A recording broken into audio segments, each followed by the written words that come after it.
Mga kabayan, mga katambay, si Kamanong po nagbabalik po muli sa inyo. Samahan niyo po ang inyong lingkod. Magkomentuhan po tayo. Magandang umaga po muna, tanghali, hapon, gabi, madaling araw po sa ating lahat. Saan man sulok ng bansa o mundo tayo naroon, naway maingatan po tayong lahat. Umpisa na po natin mga tambay. Busy po ang mga sinasabi po ng ating mga kabayan na ang ginawa pong trabaho lamang ng 3 taon ay pabagsakin po ang mga Duterte ng institusyon ng Kamara na meron daw po kasing gustong maging Vice President ayon po sa ating mga kababayan.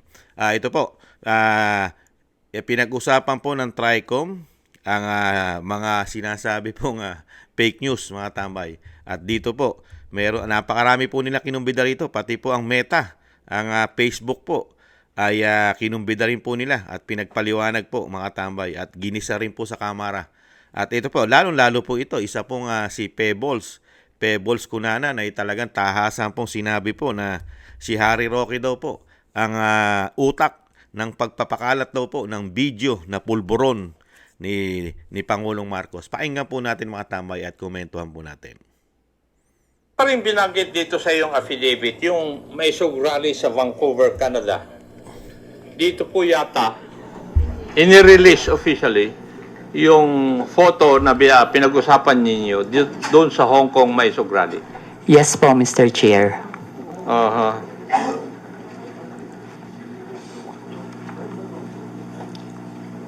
Comsec, paki-plus po ang video clip na nagpapakita ng pag-release ng pulveron video sa rally sa Vancouver.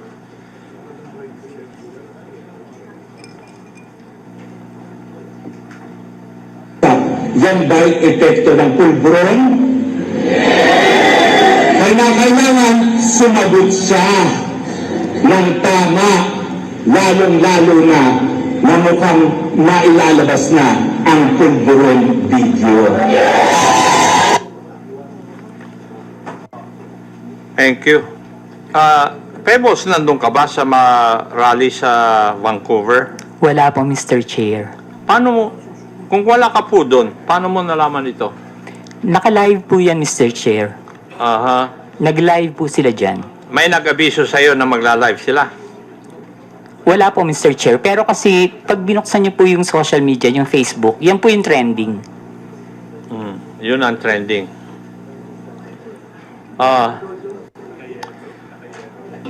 Pebbles, mapapansin sa isang video na si Atty. Roque mismo ang nasa entablado at nangunguna sa rally. Tama. Yes po, Mr. Chair. Siya rin ang nagbibigay ng pahayag sa harap ng mga tao, kaya masasabi ba natin na aktibo siyang bahagi ng event na ito? Yes po, Mr. Chair. So, malinaw na si Atty. Roque ang isa sa mga pangunahing personalidad sa rally kung saan inilabas ang pulburon video. Yes po, Mr. Chair. At base sa video, siya mismo ang nasa sentro ng kaganapan. Tama rin. Yes po, Mr. Chair. Ngayon, ayon din dito sa iyong sinupang salaysay, isa sa mga dumalo sa Vancouver Maisog Rally ay si Maharlika. Yes po, Mr. Chair. Pwede po bang sabihin mo kung sino itong si Maharlika?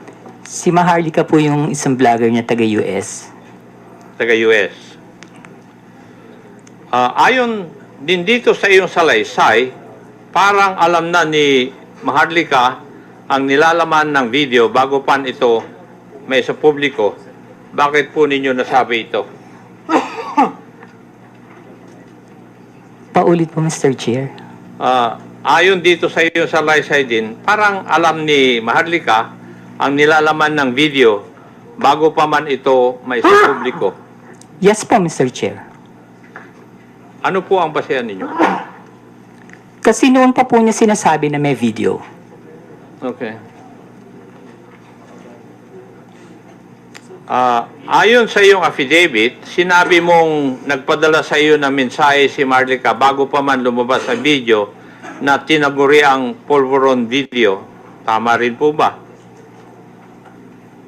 Yes po, Mr. Chair. Ano po yung nilalaman ng mensahe sa iyo?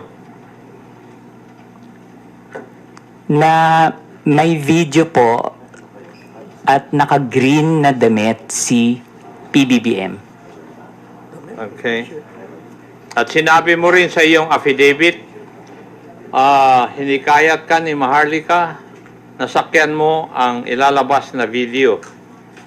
Ano po ang ibig sabihin nito sa iyong konteksto? Ang sabi niya po is, sakyan ko na lang. Kasi po, ang sinasabi ko po sa kanya is, nakakainis kayo, bakit kayo may kopya? Kami wala. So, bakit naman kaya sinabihan ka ni Maharlika tungkol sa video bago pa man lang ipalabas to?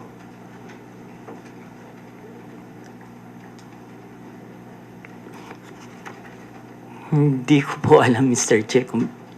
Kasi po, sa totoo lang po, Mr. Chair, si Maharlika, kaibigan ko po yan, pero kahit kaibigan ko siya at meron siya mga issues, hindi po siya nagsasabi sa akin kung sino yung mga puting ahas niya. At hindi rin naman po ako nagtatanong. Okay. Hindi na po ako magtatanong doon. May ipapakita akong video. Paki-plus po yung video na sinubmit ni Pebbles bilang Annex B ng kanyang affidavit. COMSEC. Ito po ba yung video na pinag-uusapan po natin na Pebbles? Yes po, Mr. Chair. At yan din ang video na pinadala sa iyo ni Maharlika noong July 22. Yes po, Mr. Chair. Ito rin po ba ang tinaguriang pulburon video? Yes po, Mr. Chair. Pwede po bang ipaliwanag nyo sa akin? Ano po bang sinasabi o nakikita dito sa video na ito? Naggumagamit po ang presidente ng droga. Okay. Meron din dito sa iyong affidavit. Binanggit mo yung isang raw version at yung enhanced version. Pakipaliwanag po sa amin. Ano po ang ibig sabihin nito sa iyong affidavit? Yung raw version po kasi, kapag tiningnan nyo, hindi nyo siya masasabi na kahit na hindi po siya talaga, hindi nyo rin po talaga masasabi na si PBBM. So, in-enhance po nila yung video para mas maging maliwanag at mas makita. Okay. Ang ibig nyo bang sabihin, na-edit yung video? Yes po, Dun Mr. sa Chair. enhanced version? Maski po yung raw video, hindi po ako naniniwala na si PBBM yan. Ano po yung inyong basihan? Kasi Chairman, po, Mr. Chairman, pwede pakiulit yung sinabi mo kanina, Miss Kunanan? alin po, Mr. Chair? Yung indisi, ano yun? Sino yun? Sa raw at saka enhanced version? Hindi po si PBBM yan. Indisi. PBBM, hindi po yan yung presidente. Thank you, Mr. Chairman. Ano po yung basihan po ninyo, Pebbles? Kasi po, Mr. Chair, hindi naman po talaga yun yung mukha ni PBBM. Noon ko po pa kasi siya kilala. And kung yung edad niya that time, kung titingnan po mabuti yung nasa video, kung 30 plus pa lang siya or 40, parang wala pa po yatang cellphone nun. Mm-hmm. Okay.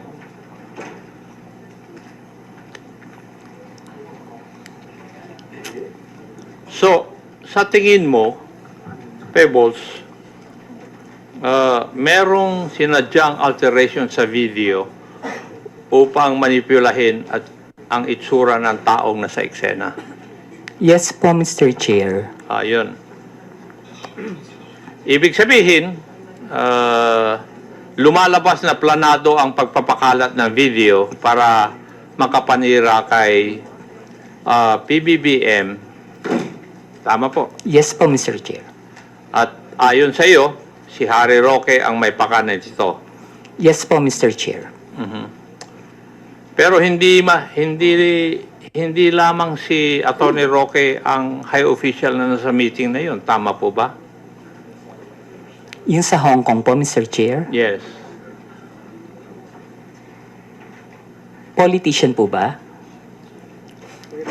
Picture siguro. Yes po, Mr. Chair. Yes. Okay.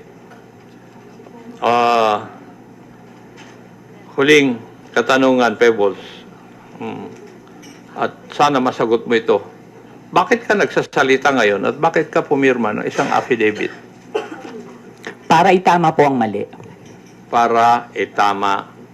Aha. Yan po mga tambay, itinama po ang mali. Pero yung mali ay lalong naging mali. Hindi nyo napansin? Kino-cross-examination siya ng isang pulis. Pulis po yun eh. Dating pulis po yun si Congressman Acop. Di ba? Pero yung nangingiti na nga lang eh. Nangingiti siya.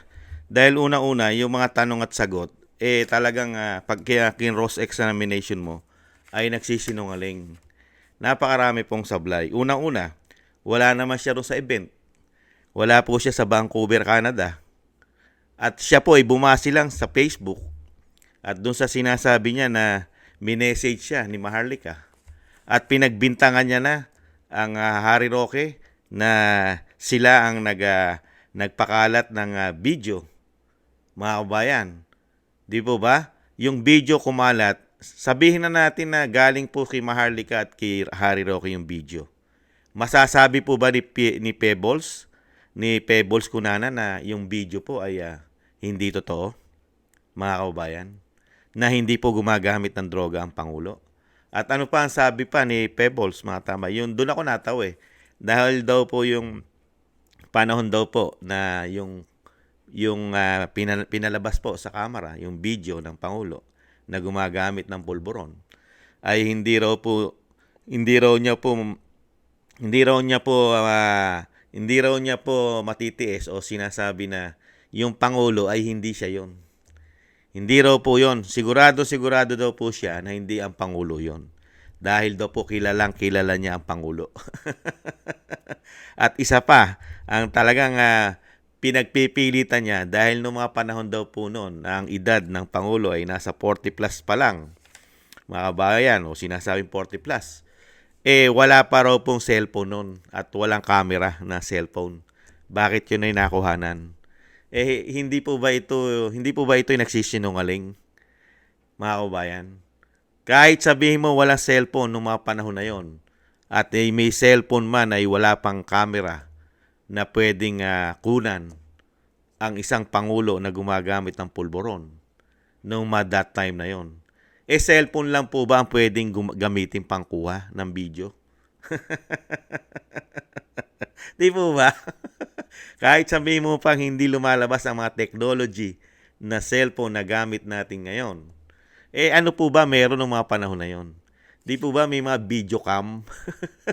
Video cam? Di ba? Meron pa nga malalaki, tapos meron medyo maliit. Yung ginagamit mo na parang ginagamit ng mga broadcaster, di ba, ng mga media. Di ba mga video cam yon? Yung mga camera na may video, di ba? Meron na po nung araw noon. Di ba? At yung po ang uso noon, yung video cam. Di ba, nabibidyohan mo.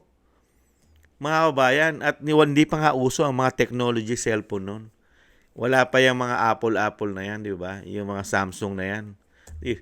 Excuse me po, at kung ano-ano pa na mga cellphone na technology na. Di ba nagsisinungaling ito? Doon mo lang ibabase yun dahil nga hindi totoo yung video kasi wala pang video camera noon ng cellphone noong mga panahon na yun, hindi pa uso. Hindi po ba ito tanga, bobo at sinungaling? Nakita nyo, pumirma siya ng isang affidavit. Yung affidavit na yun ay isa pong magpapahamak sa kanya. Dahil po ang ginawa niya po ron, puro kasinungalingan at puro hearsay. Hearsay po ang kanyang mga pinahiwatig doon at puro kasinungalingan ang kanyang pinagsasabi. Unang-una, hindi naman sila nagkikita ng face-to-face ni Maharlika. Bumabase lang siya sa Facebook dahil naka-live, dahil yun ang trending. Unbelievable. Nakita niyo po ang ginagawa ng Kamara? Walang kakwenta-kwentang hearing. Nakatutok po sila sa fake news. Nakatutok po sila. Mas paniniwalaan sila ng taong bayan na meron pong malaking magagawang epekto sa ating bansa at tulong sa ating bansa. Inilabas na po nila yung pulburon video ng Pangulong Marcos. Mas maganda at maganda pa ang kalalabasan diyan sa ating bansa kung yang Pangulo natin ngayon ay ipa-drug test nyo. Ipa-drug test nyo ng live. Kayo mismo, mga mambabatas. Ngayon, inuungkat nyo ang pulburon video. Bakit may pulburon video? Di po ba? Bakit? At ngayon, kung sinasabi nyo na hindi yan ang presidente ng bansa, at yan ay fake, ayon na rin mismo sa nagpatotoo, may testigo pa kayo ngayon, nasa pangalan ni Pebbles Hunanan. Siya ngayon ang star witness yata, naman nagsasabi na peke at talagang planado ni Maharlika at ni Harry Roque ang pinalabas na pulburon video.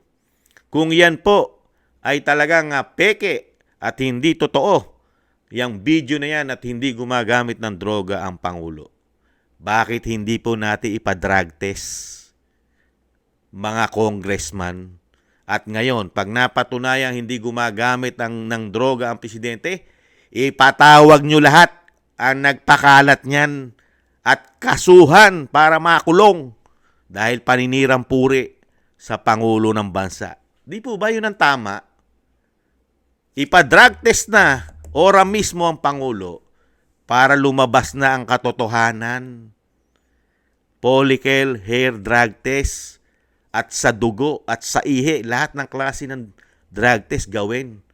At ang Pangulo, pag napatunayan ng Pangulo na hindi siya gumagamit, re-respetohin siya ng taong bayan at mawawala na ang tingin ng taong bayan na siya ay addictus, gumagamit ng pulburon. Di po ba, mga mambabatas?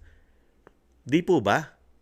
Kung kayo nga, mga mambabatas, katulad nito, pulis, di po ba pag nakakahuli kayo ng mga panahon na sinasabi nyo, yung nahuli nyo ay addictus, lulong sa droga o lulong sa pulburon, pag nahuli nyo, na-bypass nyo o yung mga ginagawa nyo, kung ano tawag nyo, dyan sa mga ginagawa nyo, mga panguhuli riyan. Di po ba? Ano po ginagawa nyo para mapatunayan nyo yung hinuli nyo, Congressman Acop, para malaman nyo addict at gumagamit ng pulburon? Di ba dinadrug test po ninyo yung mga nahuli nyo? Di po ba? Dinadrug test nyo po para malaman nyo kung talaga siya ba'y gumagamit at hindi. At ngayon, kung gumagamit ito at nahuli nyo, di po ba sa kanyo palang kakasuhan? Dahil malalaman nyo talagang totoo na siya ay gumagamit. Di po ba? At ngayon, pwede nyo na siyang kasuhan. Bakit dito? Pilit po ninyong itinatama at pinasisinungalingan na hindi ang Pangulong Marcos ang nasa video. At ito po'y kalat na. Mahigit 3 taon na po na ang taong bayan ay pinaniniwalaan na addictus at gumagamit ng pulburon ang Pangulong Marcos. Pero itong mga congressman, bulag, pipi at bingi, nakatutok sa fake news. Pero ayaw tutukan ng isang Pangulo na may issue ng pulburon. Hindi po ba delikado sa isang bansa? Hindi po ba ang bansa natin ay malalagay sa alanganin pag mayroong Pangulo na gumagamit ng pinagbabawal na pulburon? Dahil nakikita ng Pilipino na nagkakandaleche-leche ang ating bansa. Di po ba? Pati ang isang dating Pangulo ay nalagay sa bingit ng alanganin dahil ipinamigay ng may issue ng pulburon na Pangulo. Di po ba? Pati ang ating soberenya, ang ating judicial ay nalagay sa kahihiyan dahil meron tayong Pangulo na may issue ng droga. Di po ba? Ipinamigay na parang hayop at kinidnap dahil sa mga desisyon na sinasabing ng desisyon ng isang gumagamit daw po di umano ng droga. Sige nga. Mga kababayan, itong mga congressman, mga kababayan, mga walang say, paniniwalaan mo ang isang pebbles, kunanan, sa mga salita pa lang sablay na. Alam mo na may puro kasinungalingan ng kanyang mga pinahayag. Hindi tumutugma. Lalong-lalo sa pinapuputok nilang issue na gumagamit ng droga at yung video na lumabas. Di po ba? Marami pong dapat tuldukan. Ito po, dapat tuldukan ito.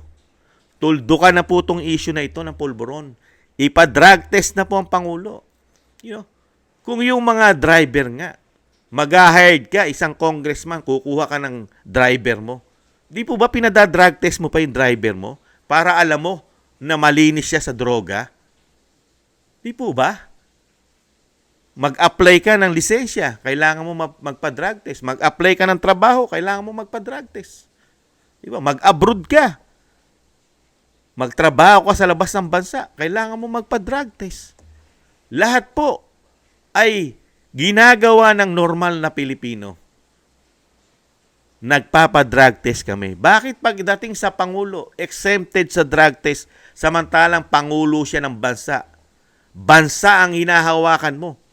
Pero may issue ka ng droga, ayaw mo magpa-drug test. Hindi po ba mas delikado yon?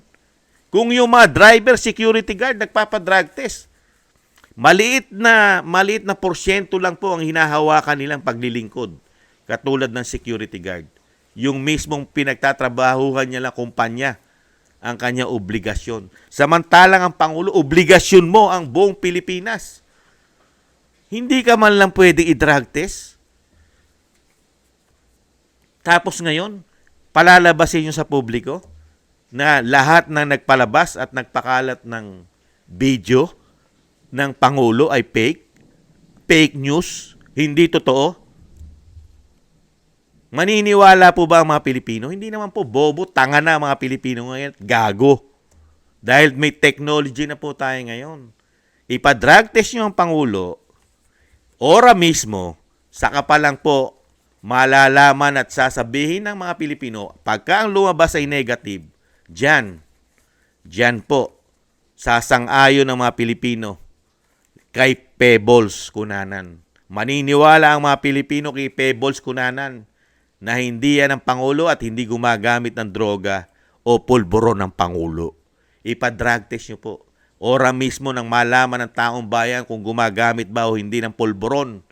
Hindi ba addictus ang Pangulo ng bansa. Ora mismo, kailangan na po yan. Urgent. Nakakahiya na po ang ating bansa. Nakakahiya na po sa buong mundo ang ating bansa na meron tayong Pangulo na may issue ng pulburon. Hindi po ba nakakahiya?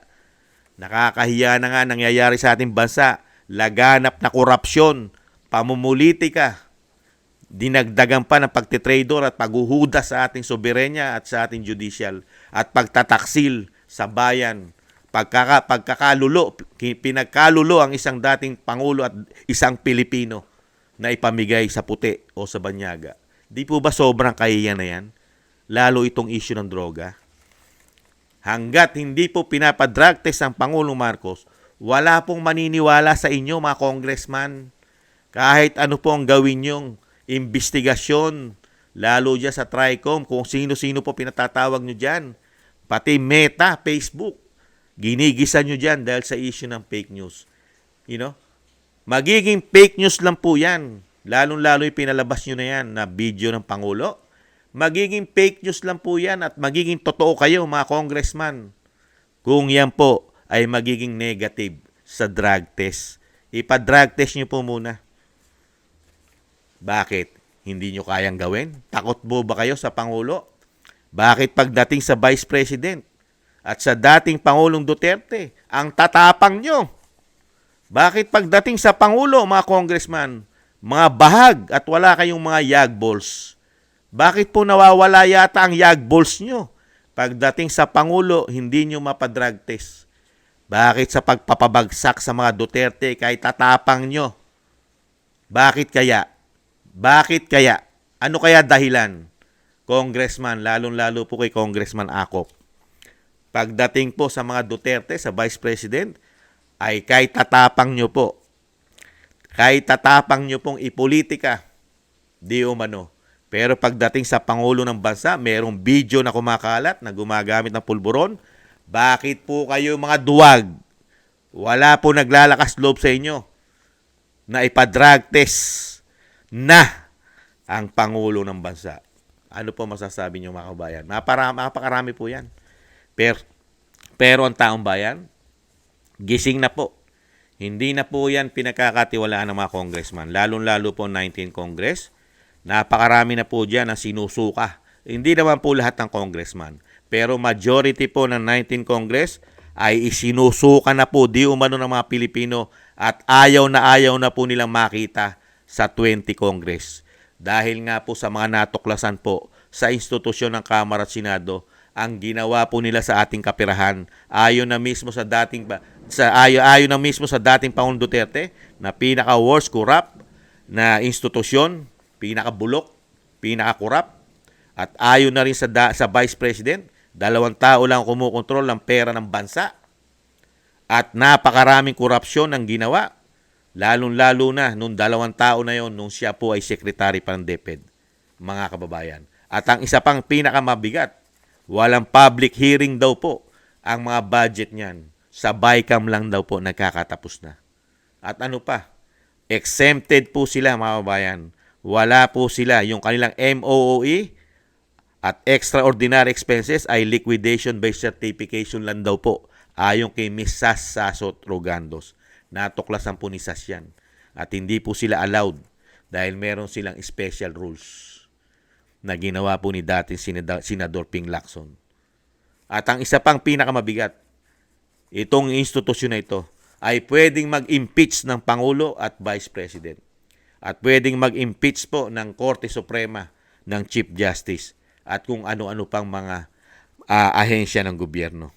Pero sila, exempted naman po sila sa impeachment. Hindi po sila pwede yatang i-impeach. Ganyan po kasi sila katindi. Yung ginagawa nilang mga anomalya sa Kongreso ay hindi po yata impeachable dahil wala pong magi-impeach sa kanila. Unbelievable.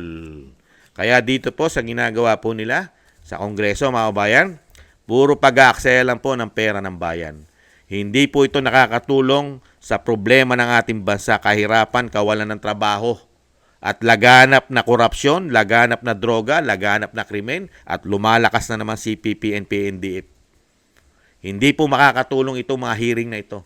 Hindi po ito makapagpapababa ng presyo ng ating mga gastusin, kuryente, tubig, telepono, pagkain, bigas, at marami pang iba. Hindi kaya pababain ng mga hearing na ginagawa sa loob ng 3 taon ng institusyon ng Kamara.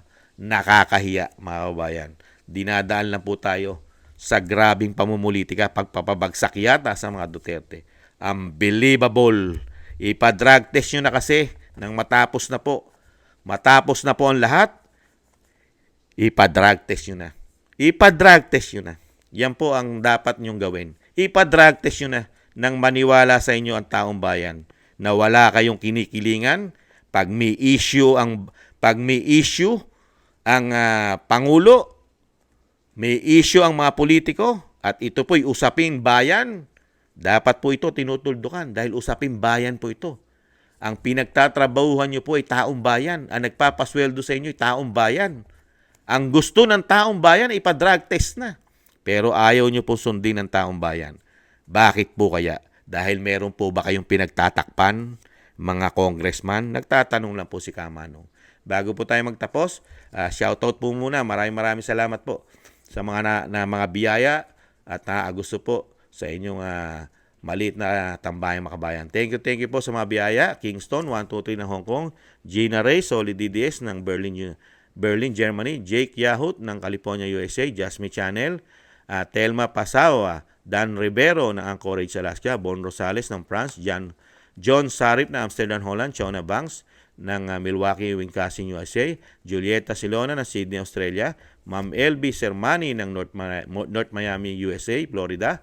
Grace Obet ng California, USA, Michelle Del Valle ng New Zealand, Milencio Bandibas ng Jeddah, Arabia, Trojanta ng Korea, Lopez Ibina ng Saitama, Japan, Librado Reyes ng California, USA, Danilo Basan Jr. ng Jubail, Saudi Arabia, Roberto Papa, United Kingdom, 29, Narciso Esteban, Reynaldo Becson, June De Jesus, Lee Chen, Ana Santos, Benjamin Garduque, Pepito Cabiso, Victoria Dembur, Netherlands, Nida Diongley ng Italy, Mary Tom ng Hawaii, Aloha, Donaldson Paras ng Canada, LKD 459 ng Belgium, Hermogenes Maramag, Manuel Ramos Nershim ng Kingdom of Saudi Arabia, Richard Macelones, Alexander Adbencula, Dennis Velasco, Lorna Grandman ng Australia, Annie PH Vlog Official, Richard Macelon ng Davao City, Roberto Papa ng Blackpool, United Kingdom, Pedro Roque, Ontario, Canada, Feliciana Vergara ng Los Angeles, California, Annalisa Besorio ng Saudi Arabia, Mel Caserna ng Israel, Veneracion Seblos, Sandy Donan ng Osaka, Japan, Just Got Lucky ng Houston, Texas, Ruth Perdos ng Kuwait, Zenaida Garcia from Italy, Sayan Nico ng Saitama, Japan, Dorina Villa ng Brussels, Belgium, Olivar Edito ng Honolulu, Hawaii, Danilo Oñate, Madonna Sultan, Rolly Pineda, George Soleta ng Shuttle, USA, Peli Subido ng France, Paris, Doña Diaz Liano, Ami Cabrera ng OFW Saudi ng Davao, Dennis Velasco ng Iceland, Mario Carvajal from Europe, at meron pa ba? Ito po, si Dorina Villa, Clara Ibarra, Luz Ferrer, Victoriano Carrera, at Erlinda 60 Mix Vlog, Angelita Bales, 6862, SR Perfi ng Akiman, Italy, Perpetua, Paulino Ablas, Josephine Quindosa, OFW ng Italy, Zenaida Ariola ng California, USA, Milagros Lee, Gladys Sherpa ng India, Helen Nape ng Turkey, Miyaka Smith, Maria Teresa De Jesus, Veneracion Seblos ng Cebu, Arthur Aquino Art, Ariel Soriano, Judith Proctor ng Perth, Australia, August Abril, Eric Gercio ng Canada, Bienvenido Tomesa, BC Bis, Mr. Kuner ng San Francisco, California, Beth D, UAE, si Beth D ng UAE, OFW, Jellyfish ng Hong Kong, Rodolfo Lora ng Davao City. Thank you po mga kabayan. Shoutout po at mabuhay po kayo at ingatan nawa po. At shoutout din po sa ating mga kabayan sa kasulok-sulukan po ng ating bansa. Shoutout po mga kabayan, ingatan nawa po. At shoutout din po sa ating mga kababayan sa kasulok-sulukan ng mundo, mga OFW, mga Pilipino, ingatan nawa po at mabuhay po kayo mga bagong bayani. At thank you po sa mga naagusto po ng ating tambayang makabayan sa YouTube at TikTok. At ganoon din po sa mga nagko-comment, like, share, and subscribe. Maraming salamat po. At syempre po, huwag po nating kalimutan, sama po natin sa panalangin at dalangin ang pag-iingat po at kalakasan at makauwi pa po sa ating bansa sa lalong mabilis ang dating Pangulong Duterte. Maraming salamat po. Sa muli po, paalam, ingatan nawa. Bye-bye.